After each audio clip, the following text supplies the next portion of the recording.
Assalamualaikum warahmatullahi wabarakatuh. Hey sahabat Khalifah Asia, what's up? It's your boy Fauzi here, and today we gonna talk about Hajar Aswad. So, jadi kita bakal ngebahas tentang Hajar Aswad pada konten kali ini. Dan yang pasti ya, sebelumnya sahabat Khalifah Asia di sini pasti pernah berpikir kayak apa sih itu Hajar Aswad dan kenapa banyak banget orang yang pengen cium Hajar Aswad. Tenang saja, karena pada konten kali ini insya Allah kita dari Khalifah Asia Bekasi akan menjawab pertanyaan-pertanyaan yang sempat terpikirkan oleh sahabat-sahabat Khalifah Asia. So, without any further ado, let's talk about it. Let's go. Yang pertama, apa sih itu Hajar Aswad? So, jadi dilansir dari Wikipedia, Hajar Aswad atau batu hitam atau dalam bahasa Arabnya Al-Hajaru Al-Aswadu merupakan sebuah batu yang diyakini oleh umat Islam berasal dari surga. Dalam keyakinan Muslim disebutkan bahwa yang pertama kali menemukannya adalah Nabi Ismail dan yang meletakkannya adalah Nabi Ibrahim. Dalam sebuah riwayat, lalu kala batu ini memiliki sinar yang terang dan dapat menerangi seluruh jazirah Arab. Namun semakin lama sinarnya semakin redup sehingga akhirnya sekarang berwarna hitam. Batu ini memiliki aroma yang unik dan ini merupakan aroma yang wangi yang alami yang dimilikinya semenjak awal keberadaannya. Pada saat ini, batu Hajar Aswad tersebut ditaruh di sisi luar Ka'bah hingga mudah bagi seorang untuk menciumnya.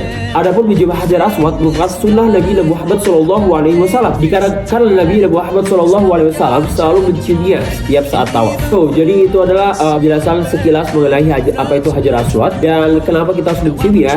Karena itu adalah sunnahnya Nabi kita yaitu Nabi Muhammad SAW. Selanjutnya, tadi kan kita juga udah ngebahas kenapa kita harus mencium karena sunnahnya Nabi Muhammad SAW. Dan di sini ada salah satu hadis yang berisi kesunahan mencium Hajar Aswad. Dikatakan, artinya Umar radhiyallahu anhu ketika mencium Hajar Aswad berkata, "Aku tahu bahwa engkau hanyalah batu yang tidak membahayakan dan tidak berguna. Andaikan aku tidak melihat Nabi SAW menciummu, maka aku tidak akan menciummu." Dan Ibnu Abbas radhiyallahu an juga meriwayatkan bahwa Nabi Muhammad SAW juga pernah menyentuh Hajar Aswad dengan tongkat. Kala itu Nabi SAW sedang tawaf ketika haji wada sambil mengendarai unta. Hadis ini dikeluarkan oleh Bukhari pada kitab ke-25, kitab haji bab ke-58, menyentuh rukun Hajar Aswad dengan tongkat. Kedua, hadis tersebut turut dihimpun Muhammad Fuad Abdul Baqi dalam kitab Al-Lu'lu wal Marjan, sebuah kitab yang membuat hadis Sahih Bukhari dan Muslim sertai ringkasan mustalah hadis. Ada hadis lain yang menyebut bahwa mengusap Hajar Aswad dapat menghapus dosa.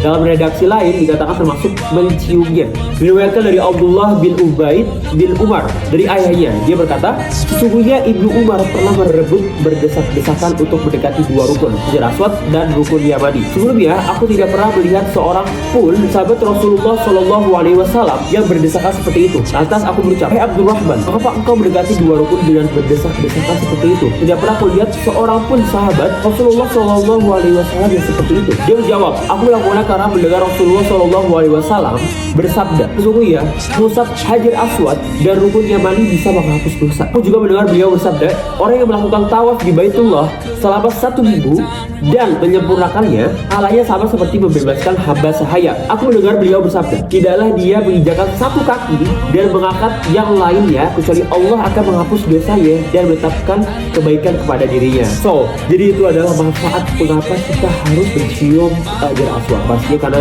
alhamdulillah masya Allahnya itu bisa menghapus dosa. Jadi seperti itu teman-teman jawabannya. Dan sekarang kita bakal ngebahas kisah awal Hajar Aswad. Kisah awal ini kisah mengenai batu Hajar Aswad ini bermula dari sebuah batu yang dibawa dari surga. Batu ini secara khusus dipersembahkan untuk Nabi Ibrahim alaihissalam untuk ditempatkan di salah satu sudut Ka'bah. Namun sebagai riwayat menyebutkan batu ini adalah batu dari surga yang dibawa oleh Nabi Adam alaihissalam ketika turun ke bumi. Semoga informasi yang bermanfaat buat kita semua. Dan jangan lupa kalau bisa ada yang ingin bertanya-tanya bisa langsung chat di bawah. Dan jadi gitu teman-teman, itu adalah jawaban dari pertanyaan-pertanyaan kita yang di awal tadi. Mengapa kita harus mencium Hajar Aswad dan apa itu Hajar Aswad, dan semuanya tadi kita udah jawab. Kalian belajar bareng-bareng dari internet. So, bagi teman-teman semua yang suka konten kayak gini, DPR request kita nanti bakal ngebahas tentang apa lagi. Jangan lupa untuk langsung aja komen di bawah dan jangan lupa like dan share juga supaya Khalifah Asia Bekasi makin semangat buat konten. Dan ya, gue Fauzi, mohon maaf apabila ada kata-kata yang salah. Wassalamualaikum warahmatullahi wabarakatuh. Salam 400 jamaah.